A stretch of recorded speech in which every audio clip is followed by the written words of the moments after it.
Cabinet મંત્રી doctor Pradyumna વાજા અને ઉર્જા મંત્રી કૌશિક વેકરિયાએ શ્રી ગુરુ નાનક શાહી ગુરુદ્વારામાં શ્રદ્ધાપૂર્વક દર્શન કરી રાજ્યની સુખાકારી માટે કરી પ્રાર્થના।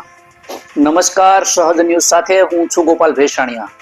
જૂનાગઢથી અમારા પ્રતિનિધિ સુલતાન ચૌહાણ પાસેથી મળતી માહિતી મુજબ રાજ્યના સામાજિક ન્યાય અને અધિકારિતા મંત્રી તથા જૂનાગઢ જિલ્લા પ્રભારી મંત્રી ડોક્ટર પ્રદ્યુમ્ન વાજા અને ઉર્જા મંત્રી તેમજ જૂનાગઢ જિલ્લાના સહપ્રભારી કૌશિક વેકરિયાએ આજે જૂનાગઢ શહેરના અંબિકા નગર વિસ્તારમાં સ્થિત શ્રી ગુરુ નાનક શાહી ગુરુદ્વારા ખાતે ભાવભેર શ્રદ્ધાપૂર્વક નમન કર્યા હતા।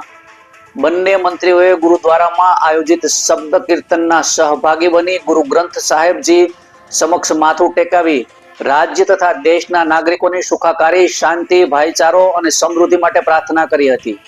આ અવસરે મંત્રીશ્રીએ ગુરુદ્વારાની ધાર્મિક પરંપરા અને સદભાવનાના સંદેશને બિરદાવતા જણાવ્યું હતું કે તમામ ધર્મો માનવતા, સેવા અને સમરસતાનો પાઠ શીખવે છે।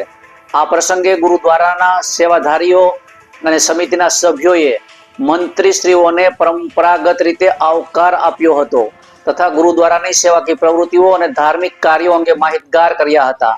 મંત્રીશ્રીઓએ ગુરુદ્વારામાં સમાજ સેવા, એકતા અને સદભાવના માટે કરવામાં આવતા પ્રયાસોની પણ પ્રશંસા કરવામાં આવી હતી। આ કાર્યક્રમ દરમિયાન જૂનાગઢ નગરપાલિકાના mayor Dharmesh Posiya, deputy collector, deputy mayor Akash Katara, standing કમિટીના ચેરમેન પલ્લવીબેન ઠાકર, જૂનાગઢ જિલ્લા ભાજપ પ્રમુખ ચંદુભાઈ મકવાણા સહિતના આગેવાનો, અધિકારીઓ તથા મોટી સંખ્યામાં કાર્યકરો ઉપસ્થિત રહ્યા હતા। આ ધાર્મિક મુલાકાત દરમિયાન સમગ્ર વાતાવરણ ભક્તિભાવ અને શાંતિ સૌહાર્દથી છવાયું હતું। રિપોર્ટર સુલતાન ચૌહાણ, સહજ ન્યૂઝ, જૂનાગઢ।